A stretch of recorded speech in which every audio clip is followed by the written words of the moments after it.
defensive team selections. I'm gonna rattle off my first team.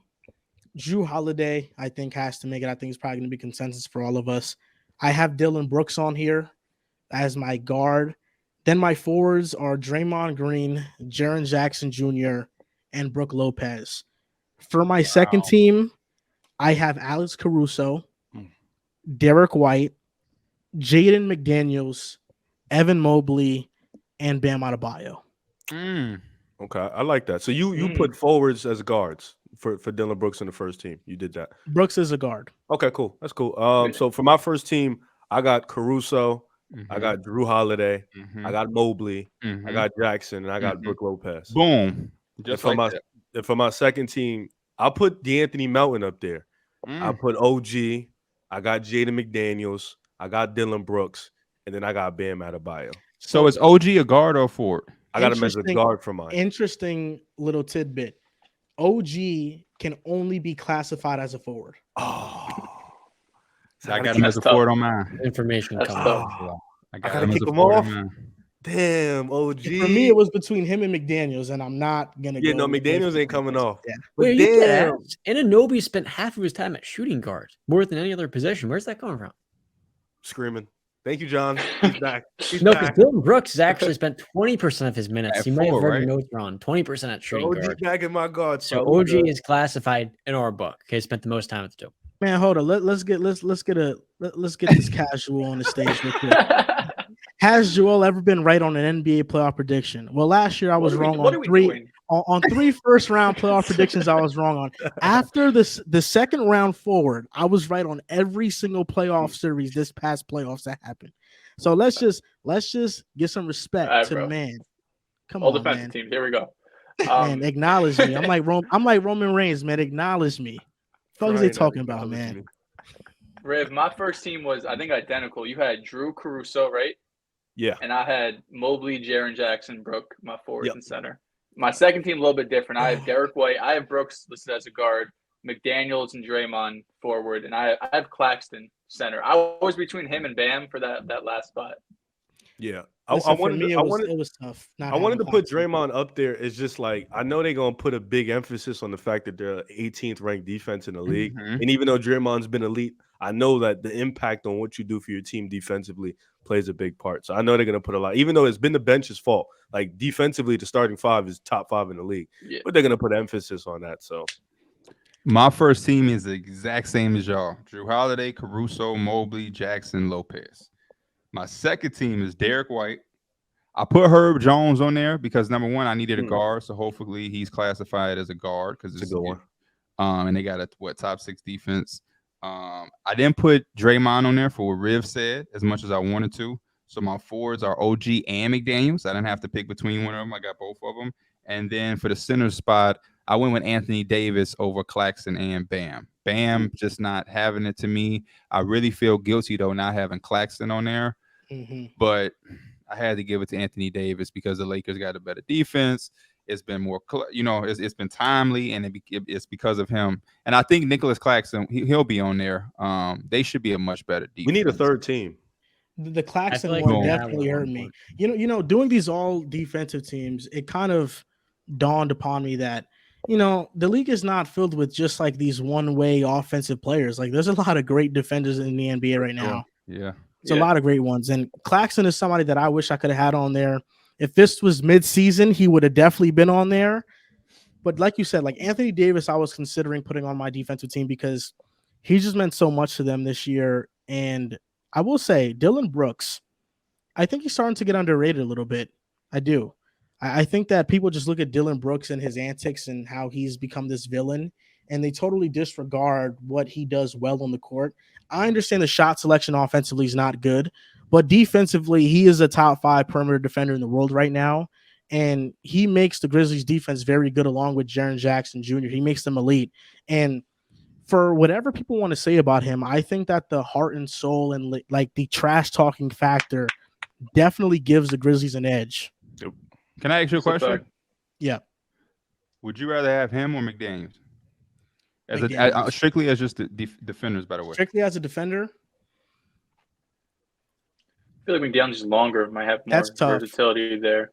I'll be honest. Right now, I would slightly lean Dylan Brooks because I think he has more strength to him. But I Yeah. think if McDaniels adds more strength to him and his frame, the Yeah, because his wingspan, wingspan is crazy. Yeah, I that's lean why him. I would lean because he could put on the weight. Brooks isn't gonna fucking grow 3-4 inches. But this is an interesting stat from Dylan Brooks. He's top 5 in opponent difficulty matchup percentage, and he holds them to the lowest field goal percentage of any defender, qualifying defender. Would you rather have Brooks or OG? I'd rather have Brooks.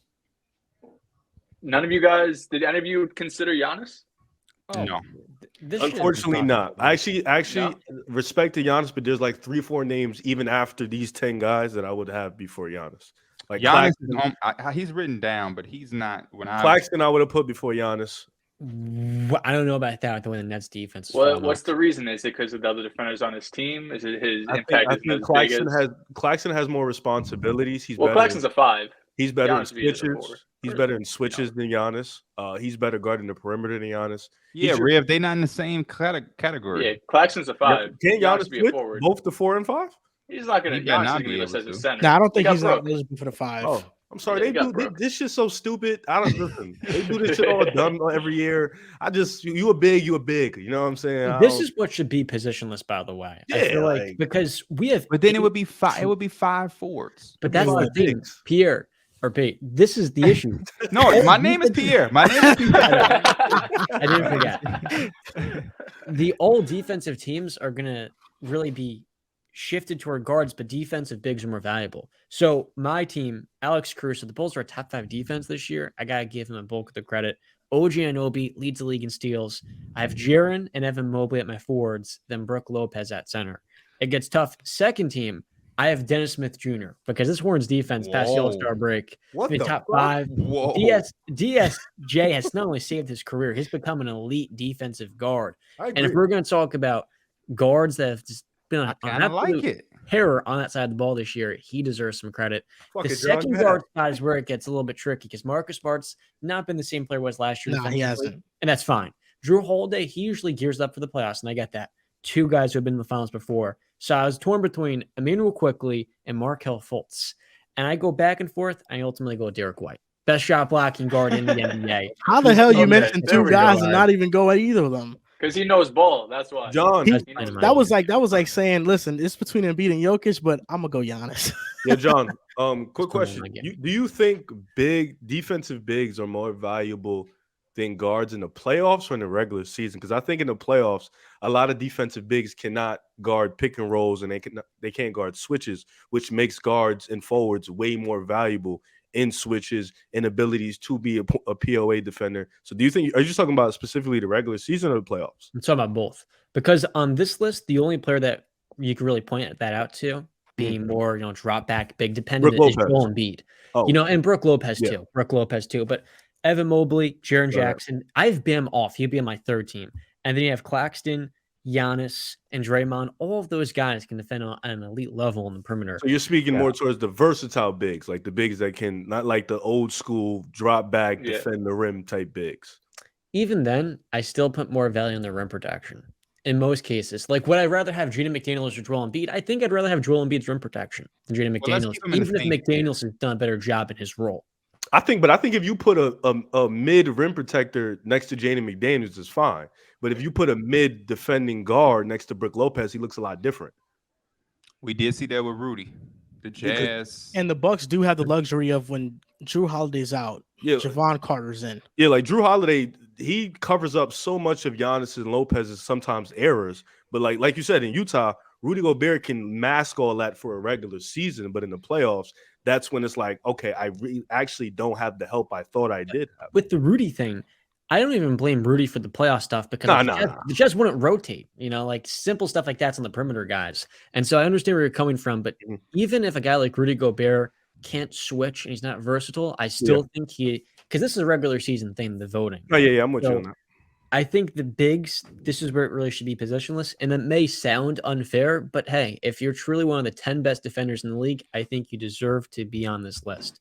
Emmanuel Quickley is a good guard defender, but I can't, in right conscience, put Emmanuel Quickley over Bam Adebayo. But I would consider doing that here. No, I'm with you. I agree with being a top 10, But I think when you look at how people gauge defense by all of these metrics and numbers, it's always going to be in the favor of the center. I also think a lot of the defense, when you come to statistical, damn, I couldn't get that out. Tracking, a lot of it is for a center. You can't. They don't. There's not really a stat. There's a stat for every fucking thing, but there's no stat that anybody is valuing.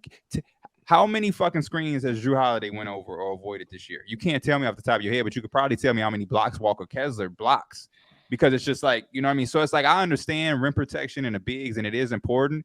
But when I was doing this list, there's not enough guard defenders. Guards got to step it up. Or we have to start acknowledging the guards who do defend, because it's so hard to do because so many guys are getting buckets. If you are a guard in this league and you defend, on a night-by-night basis, you are defending Shea, Dame, Steph, fucking off night is supposed to be Cade Cunningham. That's a light night for you. It's Cade Cunningham, or Zach LaVine is a light night. You're a big, you sometimes got Rudy, you got Mitchell Robinson, Dwight Powell, Walker Kessler. You know what I'm saying? Nicholas Claxton. You know, like. So that's why I'd be like, man, these guards, they need a little bit. They need a little bit more love. And when we talk about a perimeter-centric game, perimeter defense, perimeter-centric, it go hand in hand. I'm not trying to devalue the bigs, though. I'm not. I love my defenses to be anchored by good defensive bigs. I think the more the game goes forward, I love a little Swiss Army knife forward. I love a Draymond Green type defender. I love a Kyle Anderson. I love a Evan Mobley.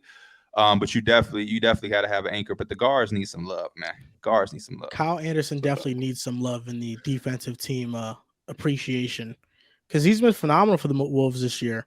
He's been a great signing. But Draymond Green, interesting stat. And to your Alex Caruso point, he is accountable for 36% of the Bulls' steals this year. That's OD. That's crazy. Yeah. Draymond Green, the Warriors have the best defense when he plays. They allow 6 more points per possession when he's off the court. And as the closest defender, Draymond is contesting 12.5 shots per game, and he holds opponents to 44% EFG, which ranks first out of 310 players who've contested at least 250 shots. I got to say something to somebody in the comments real quick. I'm not saying that Zach LaVine is an easy night. I'm saying in comparison, if you have to guard Luka, then Tatum, then fucking Mitchell, LeBron, Donovan Mitchell, Devin Booker. Shit, by the time you get to Zach, that's the point. He's supposed to be your easy night. Like what are we saying? But go ahead. Yeah, I understand what you're saying, and yeah, there's just a lot of talent in the league right now, and you're definitely right in the fact that there aren't enough stats, I think, defensively that favor guards. Sometimes there'll be somebody that slips in, like for example, Caruso.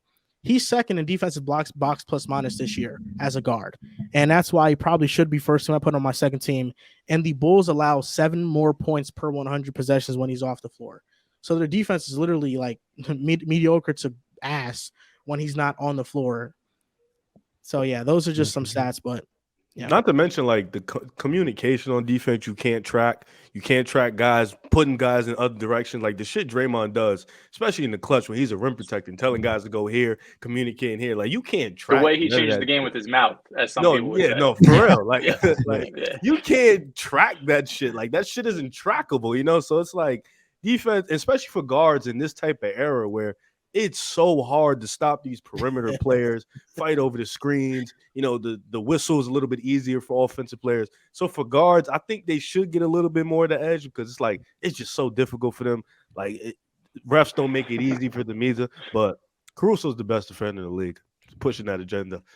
Shout out to my boy Baldy. He be doing his thing for real. Give me Evan Mobley.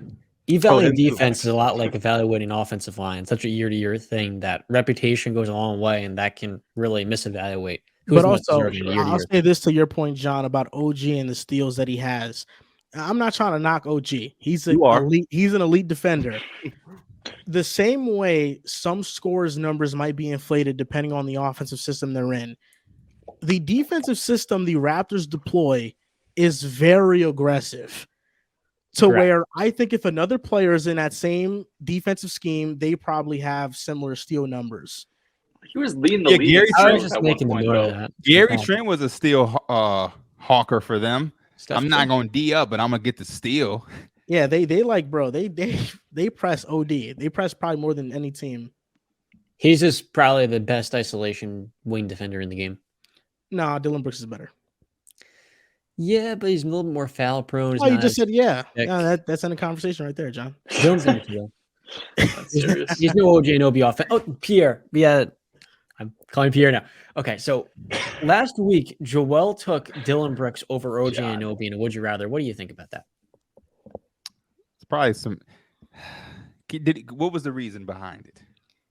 The heart and soul edge it factor. I knew it was going to be something with this new wave of Dylan Brooks being in your face more. I'm going OG, though. I'm going OG. Because I think if you take the antics away, you probably don't even really give a fuck that he exists. Are you taking 2018 PJ Tucker or OG right now? Why is there always a PJ? Wait, Tucker what happened? It's like your Celtics references. Okay. It really, But yeah, Celtics Mikey. is better than fucking PJ. That was crazy. Give me OG, man. I need a I motherfucker disagree, who can play dude. 30 I need a motherfucker who can play 38 minutes and not end up with 2 points. or zero. Two is a good night. The 76ers, when PJ scores 0 points, the record's actually very, very good. Yeah, it makes. I mean, That's that speaks for crazy. itself. Listen, I about think that. Tucker, there's certain players have a certain intangible to them. And while OG, listen, he's a good player. I don't know if he has that intangible to him. He's not no PJ Tucker's where you're Just trying because to he's tell. quiet. That's why Nah, he's quiet. PJ Tucker is just a different animal.